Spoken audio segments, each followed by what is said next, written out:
salido el sol y Ana y Miguel ya prenden llama.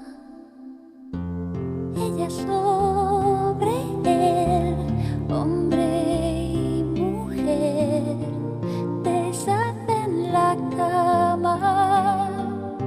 Y el mar, que está loco por Ana, prefiere no mirar. Los celos no perdonan al agua, ni a las algas, ni a la sal.